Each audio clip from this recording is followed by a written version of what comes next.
Hello, my name is Sin Bagley, and I am reading Pride and Prejudice by Jane Austen. This ebook can be found in Project Gutenberg. Chapter 15.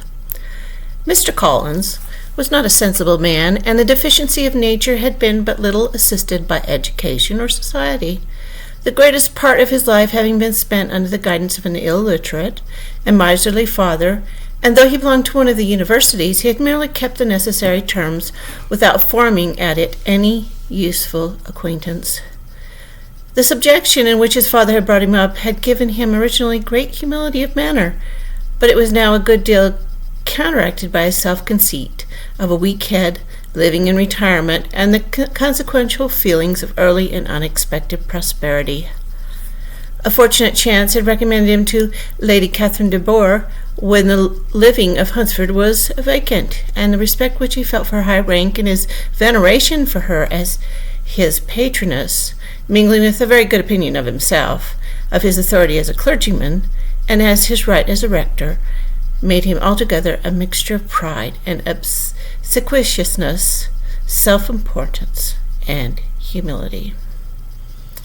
Having now a good house and a very sufficient income, he intended to marry, and in seeking a reconciliation with the Longbourn family, he had a wife in view, as he meant to choose one of the daughters, if he found them as handsome and amiable as they represented by common report. This was his plans of amends, of atonement, for inheriting their father's estate, and he thought it an excellent one, full of eligibility and suitableness, and excessively generous and disinterested on his own part.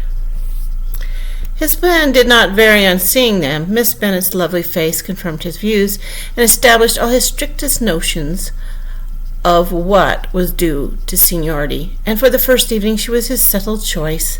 The next morning, however, made an alteration, for in a quarter of an hour's tete-a-tete with Mrs. Bennet before breakfast, a conversation beginning with his parsonage house, and leading naturally to the avowal of his hopes that a mistress might be found for it at Longbourn, produced from her, amid very complacent smiles and general encouragement, a caution against the very Jane he had fixed on. As to her younger daughter, she could not take upon her to say, she could not positively answer, but she did not know of any prepossession. Her eldest daughter she must just mention. She felt it incumbent on her to hint was likely very soon to be engaged. Mr. Collins had only to change from Jane to Elizabeth, and it was soon done while Mrs. Bennet was stirring the fire. Elizabeth, equally next to Jane in birth and beauty, succeeded her, of course. Mrs. Bennet treasured up the hint, and trusted that she might soon have two daughters married, and the man whom she could not bear to speak of the day before was now high in her good graces. Lydia's intention of walking to Meryton was not forgotten. Every sister except Mary agreed to go with her, and Mr. Collins was to attend them at the request of Mr. Bennet, who was the most anxious to get rid of him and have his library to himself. For thither Mr. Collins had followed him after breakfast, and there he would continue nominally engaged with one of the largest folios in the collection, but really talking to Mr. Bennet with little cessation of his house and garden at Hunsford. Such doings discomposed Mr. Bennet exceedingly.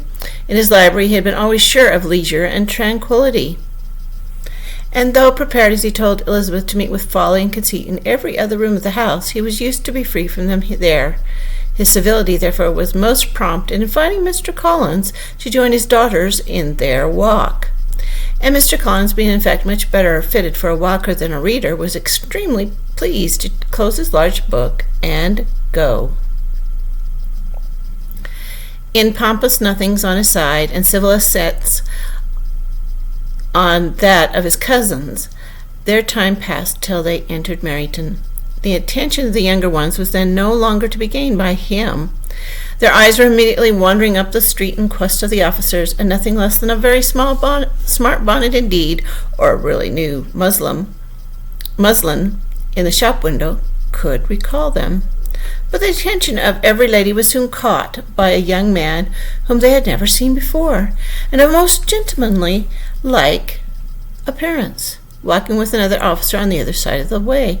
The officer was the very Mr. Denny, concerning whose return from London Liddy came to inquire, and he bowed as they passed. All were struck with the stranger's air, all wondered who he could be, and Kitty and Lydia determined if possible to find out, led the way across the street under the pretense of wanting something in the opposite shop, and fortunately had just gained the pavement when the two gentlemen, turning back, had reached the same spot. Mr. Denning addressed them directly and entreated permission to introduce his friend, Mr. Wickham, who had returned with him the day before from town, and he was happy to say had accepted a commission in their corps.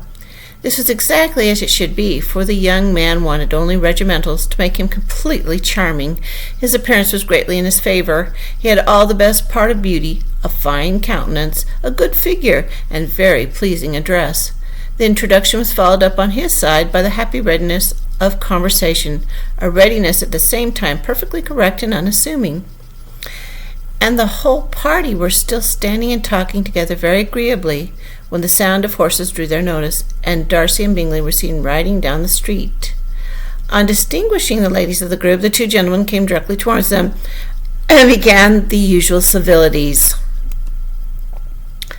Bingley was the principal spokesman, and Miss Bennet the principal object. He was then, he said, on his way to Longbourn on purpose to inquire after her. Mr. Darcy corroborated it with a bow, and was beginning to determine not to fix his eyes on Elizabeth, when they were suddenly arrested by the sight of the stranger. And Elizabeth, happening to see the countenance of both as they looked at each other, was all astonishment at the effect of the meeting. Both changed colors. One looked white, the other red. Mr. Wickham, after a few moments, touched his hat, a salutation which Mr. Darcy just deigned to return. What could be the meaning of it? It was impossible to imagine. It was impossible not to long to know. In another minute, Mr. Bingley, but without seeming to have noticed what passed, took leave and rode on with his friend. Mr. Denny and Mr. Wickham walked with the young ladies to the door of Mr. Phillips's house, and they made their bows in spite of Miss Lydia's pressing entreaties that they should come in, and even in spite of Mrs. Phillips throwing up the parlor window and loudly seconding the invitation. Mrs. Phillips was always glad to see her nieces, and the two eldest from their recent absence were particularly welcome, and she was eagerly expressing her surprise at their sudden return home, which, as their own carriage had not fetched them, she should have known nothing about if she had not happened to see Mr. Jones' shop-boy in the street, who had told her that they were not to send any more draughts to Netherfield because the Miss Bennets were come away, when her civility was claimed towards Mr. Collins by Jane's introduction of him. She received him with her very best politeness, which he returned with as much more, apologizing for his intrusion, without any previous acquaintance with her, which he could not help flattering himself, however, might be justified by his relationship to the young ladies who introduced him to her notice. Mrs. Phillips was quite awed by such an excess of good breeding, but her contemplation of one stranger was soon put to an end by exclamations and inquiries about the other, of whom, however, she could only tell her nieces what they already knew, that Mr. Denny had brought him from London, and that he was to have a lieutenant's commission in the shire. She had been watching him the last hour, she said, as he walked up and down the street, and Mr. Wickham appeared. Kitty and Lydia would certainly have continued the occupation, but unluckily no one passed windows now except a few of the officers, who, in comparison with the stranger, were become disagreeable fellows.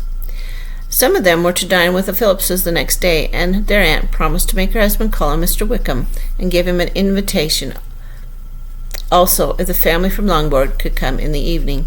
This was agreed to, and Mrs. Phillips protested that they would have a nice, comfortable, noisy game of lottery tickets, and a little bit of hot supper afterwards. The prospect of such delights was very cheering, and they parted in mutual good spirits.